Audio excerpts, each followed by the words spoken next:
A very good morning and welcome back to another daily market update where we discuss the major dollar pairs and of course gold. My name is Fabio and thank you for tuning in once again to this update. Guys, today we have a massive day with NFP ahead of us, so we're going to be looking at what could potentially happen. Now, no real major fundamental updates in today's market outlook. I'll be doing some more fundamentals inside Discord, so if you're not yet in, make sure to join.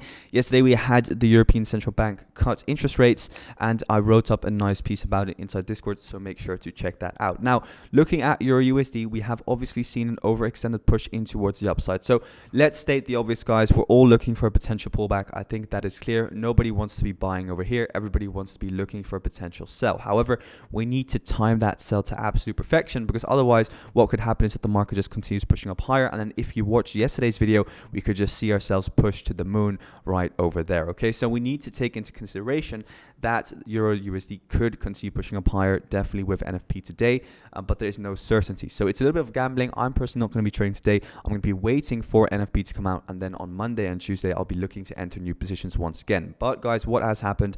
We have indeed seen that internal liquidity high over here get taken out. We have indeed seen a push into that daily supply zone, and yesterday we indeed saw a reaction to the overall supply zone. Looking at the weekly time frame, we're first of all inside an area of weekly supply. Second of all, on the daily time frame, we're inside a daily area of supply. We've grabbed daily liquidity, so now what you want to see is the 4-hour change structure, guys. So on the 4-hour time frame, you saw yesterday that with I think it was PMI yesterday that came out, we saw here a grab of liquidity above these little highs over here, and then we saw boom, the reversal down. Now we're seeing the pullback, and this is pretty much your first change of character in towards the downside. So a lot of people are now recognizing this as a potential area of supply. Now, when you are at a peak in price, guys, and when you're kind of like trading over here, you never want to be too aggressive, because if you look at your USD and we're, let's say, assuming that there's going to be a pullback, the market could pull back as low as this area of demand over here. So there's no need to get into the market over here. You can also perfectly fine get in over here. So what I always like to say is just wait for the overall trend to start forming, wait for another fractal break in towards the downside, wait for this low again to go as well, and then get in on the overall supply chain, because these single breaks here of market structure, right? So we're seeing push up, push down, push up, and then break of structure, and then everybody's looking for the short position pretty much here on the lower time frame. If we draw in the Fibonacci retracement, you're going to see here on the 1 hour time frame, look, I want to now short at that 0.7 fib, which a lot of people call the OTE price. They identify this here as their area of supply, and then they identify this here as their internal liquidity high. Now open your mind and understand that this could just be an internal liquidity grab to then fuel the next move up higher, and this happens very often. So always when price is overextended, wait for the market to really show its hand, wait for that double fractal break or that double market structure shift, and then only then try and get into those short positions. Okay, so that's personally what I'm waiting for on EURUSD.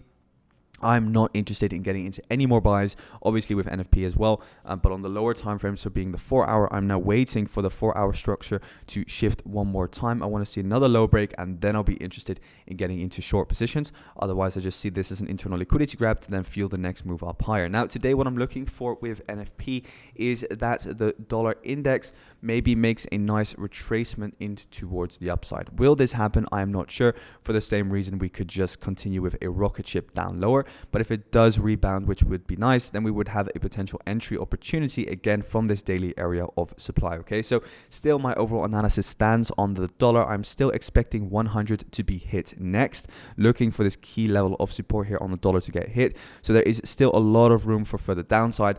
I'm just simply looking at this previous area of price action, where again, before Trump's presidency, we have consolidation. Before Trump's presidency, we have consolidation. We had the fake out in towards the highs and then the dump. Here again, fake out in towards the highs. I'm now looking for that continuation dump in towards the downside. Now, again, very similar to EURUSD, we've seen an overextended push. I'm not personally very interested at looking at the fractal structure for now. I'm more just focused on what will NFP do, and NFP is probably going to give us a rocket candlestick. We obviously have kind of like a low here over here, which is an internal low. Maybe if we grab that low, then we could start rebounding, but I'm definitely looking for kind of like maybe numbers on NFP to come out bad, that the market then still dumps, then reverses, and then dumps down lower once again. That's the ideal scenario, but overall, I am, very simply said, just only interested in further downside for the dollar index, not interested in trying to time the buys. Obviously, I see here that we have an internal low of liquidity, which could fuel the next move up, but if that doesn't do anything, then this area of demand is going to be next, and that is then going to be my major reversal target. So these are kind of like the two areas that I'm looking for a potential reversal from, and I'll be keeping my eyes open for. Now, going from the dollar index, we're going to go into AUDUSD, and AUDUSD is starting to retrace a little bit, nothing strange, and pretty much exactly as I mentioned in yesterday's video. We're still here on a weekly level of support after grabbing the internal liquidity underneath, let's say, this areas of consolidation, so the range low. What do we see? We see a bullish reaction. Now, this to me means that we have a weekly area of demand now over here formed, and this was formed on the basis that we saw a change of character. So here we saw a little liquidity grab, then here we saw the internal structure shift, so we see the push up, push down, and now I'm just looking for the weekly to continue pushing up higher. Again, anything today can happen with NFP, but what I am personally looking at here is a lot of traders who are going short here on AUDUSD. They're drawing in this fib retracement tool over here. And then they say, okay, let's just simply go short here from around that 786 fib with the stop loss above the highs. So this is currently a short position that I know a lot of traders are inside of. So I'm still looking for that further upside push to take them all out. And yeah, looking for that further upside move in line with the weekly market structure. Okay, but for the same reason, I guess we could also push down lower today with NFP. But that's personally not a setup that I'm interested in. I understand it does look interesting as well if you look at it from a daily perspective, where we have a daily area of supply over here. This I do not, I'm not saying that there's not any supply inside of here, but that's also why we're seeing a current reaction. But I am assuming that eventually the dollar will fall down lower, that we are at a monthly level of support, and that the weekly time frame is also fractal bullish and should push the market up higher. That's why I'm not interested in getting into the short positions, but I'm only interested in getting into longs, and I'll personally get into longs again once we pretty much break above this fractal high over here and then see something like this. So yeah, that's what I'm looking for in AUDUSD. Going into GBPUSD, we can see that GU overall is pushing again. Again, a lot of people are already short, so it's kind of like a short squeeze where everybody is going short, for example, on a bearish candlestick like this. And now obviously they will have the stops above the highs, so I wouldn't be surprised today if, again, we kind of see all of those highs get taken out. And then, for example, the dump down lower. I'm personally not in any GBPUSD trade. I'm also not looking to take it yet. Obviously, we're inside weekly supply or inside a weekly imbalance candlestick. We took out this weekly liquidity high.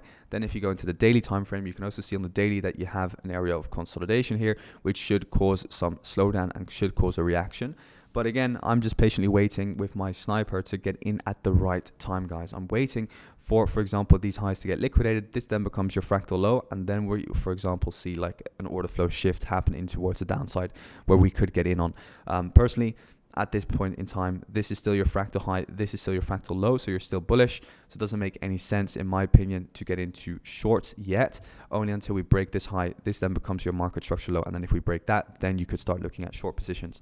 Until then, longs are the only way to go. But obviously, we've had an overextended move. We have NFP today, so I'm just going to be waiting to see what is going to be happening on GBPUSD. Going into NZDUSD, NZDUSD is still still needs to push up higher.